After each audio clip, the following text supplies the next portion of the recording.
Hello friends, দেখো আজ আমি কি বানাবো। চিড়ে মানে পোলাও না, চিড়ে। দেখো আমি চিড়েটাকে কিন্তু অল্প জল দিয়ে ভিজিয়ে নিয়েছি, এটাকে একদম ঝুরঝুরে ভাবে এভাবে এটাকে ভিজিয়ে নিতে হবে। ভিজিয়ে নেওয়ার পরে তোমরা দেখো এতে কি কি লাগবে। কারি পাতা নিয়েছি আর কড়াইতে পেঁয়াজ কুচি করে এটাকে ভেজে নিচ্ছি। পেঁয়াজটা কিন্তু বেশি ভাজা যাবে না, তো এইভাবে এটাকে কুচি কুচি করে ভেজে নিতে হবে।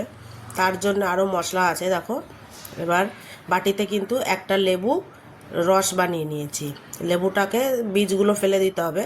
লেবু রস করেছি। আরও মশলা দেখাচ্ছি দেখো, কাঁচা বাদাম, এটাকে কিন্তু তেলে ফ্রাই করতে হবে। তো আমি দেখো একটা টবে, এই দেখো আমি একটা টবে কিন্তু কিছুটা বাদাম নিয়ে ফ্রাই করে নিচ্ছি।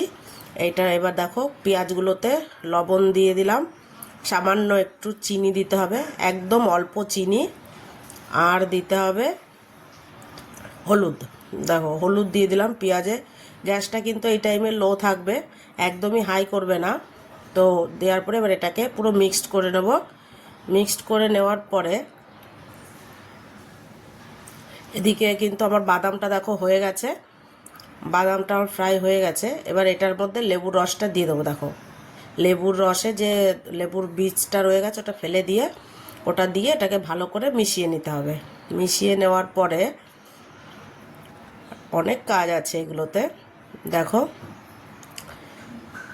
মিশিয়ে নিয়ে এবার কিন্তু ওই যে যে চিড়েটা আমি ভিজিয়ে রেখেছিলাম, দেখো এরকম ঝুরঝুরে করে কিন্তু তোমরা এটাকে ভিজিয়ে নেবে।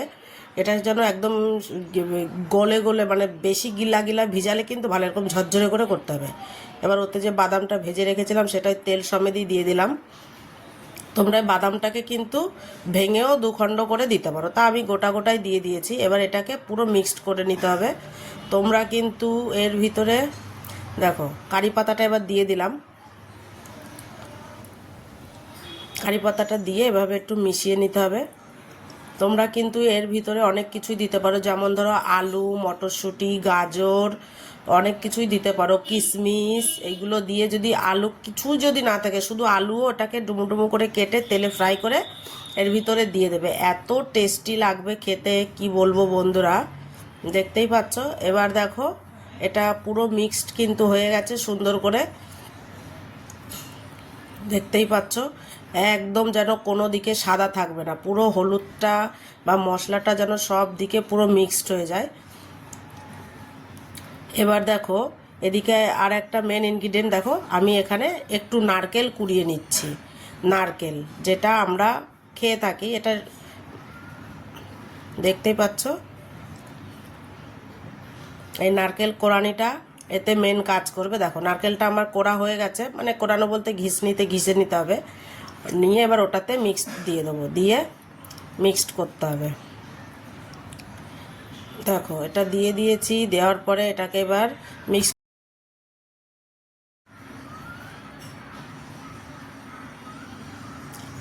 মিক্সড করে নিতেই হবে। নেওয়ার পরে এবার দেখো এটাকে কিন্তু একটু টাইম দিতে হবে। গ্যাসের ফ্লেমটা কিন্তু বেশি হাই করা যাবে না, বেশি হাই করলে পুড়ে যেতে পারে, দেখতে পাচ্ছ। এবার দেখো এটা কিন্তু আমার হয়ে গেছে। এবার মেন থালায় এবার এতে কিছুটা ধনেপাতা কুচিয়ে দিতে হবে। দেখো আমি ধনেপাতাটা একদম এরকমভাবে কুচি কুচি কুচি কুচি করে দিয়ে দিতে হবে, একদম কুচি কুচি করতে হবে। দেখো বেশি তরকারিতে দেওয়ার মতো বড় বড় করে কাটলে হবে না। দিয়ে এবার দেখো এটাকে মিক্সড করে নিলাম। এবার ওটাতে চিড়ের ভেতর ওটাকে দিয়ে দিলাম। চিড়ের পোলাও বলে এটাকে। তোমরা কিন্তু এটা সকালের টিফিনে বা সন্ধ্যাবেলায় টিফিনেও খেতে পারো, একদম বাড়িয়া নাস্তা হবে যাকেই দেবে। সকালবেলায় যদি বাচ্চাদের টিফিনেও তোমরা চিড়ের পোলাওটা করে দিতে পারো। তারপরে দেখো লাস্টে আমি প্লেটটা সাজিয়ে নিয়েছি, একটু লেবু, একটু কাঠি ভাজা, তোমরা পারলে সেও ভাজাও দিতে পারো, আর কিছুটা কাঁচা পেঁয়াজ কুচিয়ে দিয়ে দিয়েছি। দেখতে পাচ্ছ এটা কাঠি ভাজা। এটা তোমরা এইভাবে কিন্তু বাড়িতে বানিয়ে খেতে পারো, খুবই টেস্টি লাগবে। যাকে খাওয়াবে সে একদম ওয়াও করবে। এটার নাম কিন্তু মহারাষ্ট্রান চিড়ের পোলাও।